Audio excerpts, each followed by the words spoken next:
கர்த்தர் மகிமையுள்ளதாக. இன்றைய வேதவசனம் சங்கீதம் 119 165 வசனம்.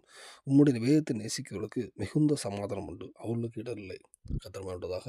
இந்த வசனம் பார்க்கும்போது உம்முடைய வேதத்தை நேசிக்கிறவர்களுக்கு மிகுந்த சமாதானம் வேதம் போட்டிருக்கோம். இந்த பூமியில் நிலையான சமாதானம் கர்த்தர்ன்னு வருது.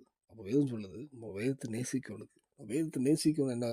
வேதத்தை பைபிள் நேசிக்கும். பைபிள்னா வசனத்தை நேசிக்கும். வசனத்தை நேசித்து அதுபடி வாழ நம்ம அர்ப்பணிப்போம்.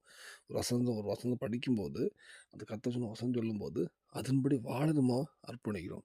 அப்படி வசனத்தை நேசித்து அதன்படி வாழ அர்ப்பணித்து போவானால் கண்டிப்பாக நமக்கு ஒரு சமாதானம் உண்டு. வாழ்க்கையில் இடரலே இல்லைன்னு சொல்லுது. இந்த உலகத்தில் ஒரு பெரிய விஷயம் சமாதானம். எவ்வளோ கோடியான பணங்கள் இருந்தாலும், மற்ற செல்வங்கள் எது இருந்தாலும் சரி, உங்களுக்கு சமாதானம் இல்லைன்னா இது நம்ம வாழ்ந்தே வேஸ்ட்டு.